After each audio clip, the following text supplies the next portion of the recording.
Dictation start होगा 5 second बाद। Start. समुद्र तटीय इलाकों में चक्रवाती तूफान जैसे हर वर्ष का सिलसिला बन चुका है। कभी दक्षिण भारत तो कभी महाराष्ट्र, गुजरात, पश्चिम बंगाल और ओडिशा इसकी तबाही झेलने को अभिशप्त है।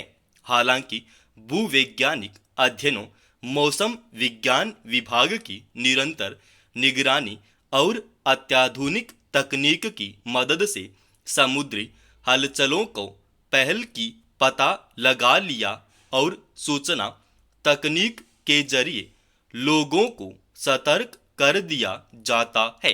राष्ट्रीय आपदा मोचन बल और राज्य आपदा प्रबंधन दलों के सहयोग से किसी बड़े नुकसान को रोकने की कोशिश की जाती है। इस तरह काफी हद तक जान माल का नुकसान रुक जाता है, मगर हर बार तूफान जनजीवन और अर्थव्यवस्था पर अपने गहरे घाव छोड़ ही जाता है। रविवार को बंगाल की खाड़ी से उठे रेमल चक्रवाती तूफान ने पश्चिम बंगाल के साथ साथ पूर्वोत्तर भारत और बांग्लादेश में भारी तबाही मचाई। अब हालांकि तूफान का वेग धीमा पड़ गया है, मगर इसका असर बिहार और पूर्वोत्तर के कई हिस्सों में अगले कुछ दिनों तक बने रहने की संभावना जताई गई है।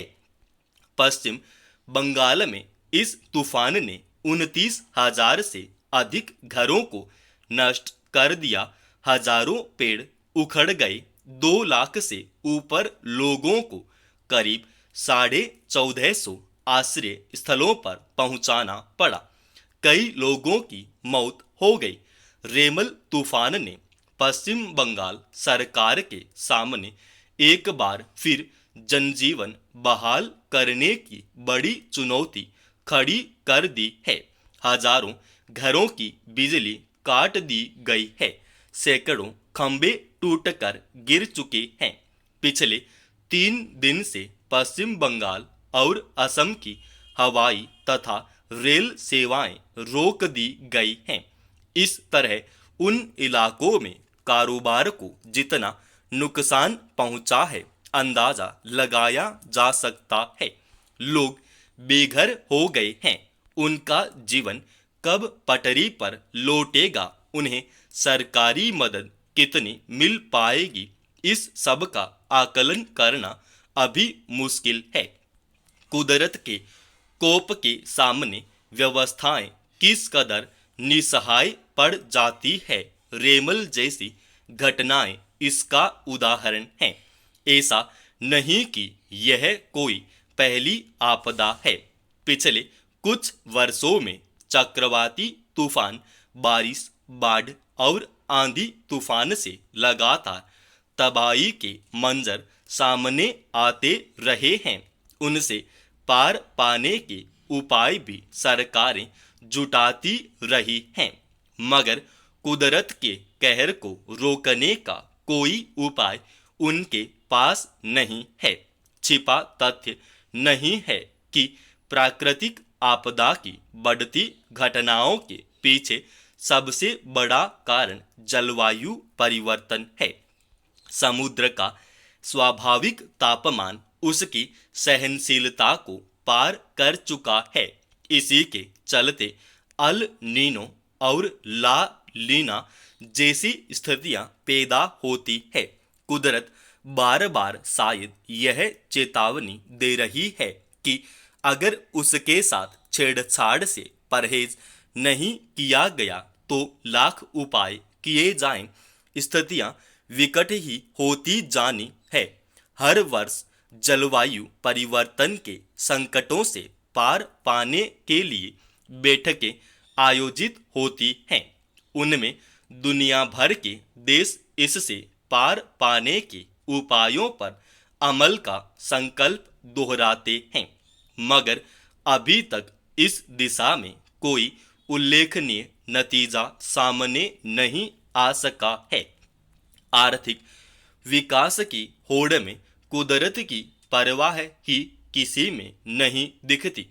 ताकतवर देश कमजोर देशों पर दबाव डालकर प्रदूषण और हानिकारक गैसों, जहरीले रासायनिक कचरे के उत्पादन को कम करना चाहते हैं, मगर अपने ऊपर लगाम लगाने को तैयार नहीं दिखते। इसका नतीजा कुदरत के कहर के रूप में हमारे ऊपर टूट रहा है।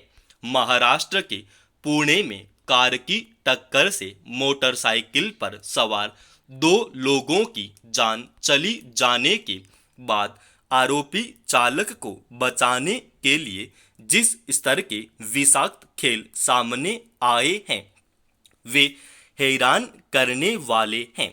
होना तो यह चाहिए था कि आरोपी को संबंधित कानूनों के तहत कटघरे में खड़ा किया जाता और उचित सजा दी जाती, मगर अफसोस कि इसमें शुरू से ही कानूनी पक्ष को कमजोर करने से लेकर मामले को दबाने और आरोपी को बचाने के मकसद से हर स्तर पर गड़बड़ी करने की कोशिश की गई।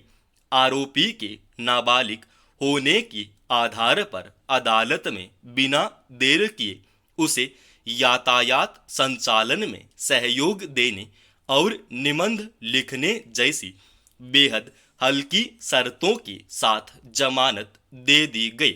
कानून में इस तरह जमानत देने का आधार हो सकता है, मगर तथ्य यह भी है कि इस घटना में बिना पंजीकरण और ड्राइविंग लाइसेंस के शराब पीकर गाड़ी चलाने वाले आरोपी की गैरजिम्मेदारी ने 2 लोगों की जान ले ली।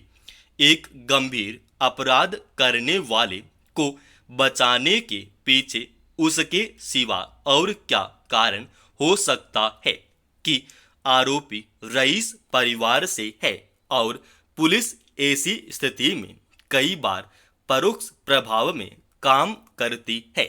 सच यह है कि मामले ने तूल पकड़ा तब कार्रवाई का तरीका बदला, आरोपी की जमानत रद्द हुई और लापरवाही बरतने के आरोप में 2 पुलिस अफसरों को निलंबित किया गया। यह उजागर हुआ कि अस्पताल में आरोपी के खून का जो नमूना लिया गया था उसे कूड़ेदान में फेंक दिया गया और दूसरे व्यक्ति का खून लेकर फोरेंसिक प्रयोगशाला में भेजा गया। इस आरोप में 2 डॉक्टरों को गिरफ्तार किया गया है। इस हरकत ने अन्य अपराधों के मामले में भी फोरेंसिक जांच की विश्वसनीयता पर सवाल उठाए हैं। इससे पहले आरोपी के दादा को ड्राइवर का अपहरण करने, धमकी देने और अपराध कबूल करने को मजबूर करने के आरोप में गिरफ्तार किया गया था। इस घटना के बाद जो हुआ उससे यही जाहिर हुआ है कि समूचे तंत्र किसी रसूखदार आरोपी के बचाव में कितना गैर जिम्मेदार हो सकता है। समाप्त। दोस्तों, इस डिक्टेशन का PDF फाइल अपने Telegram channel study with HP Swami पर डाल रखा है।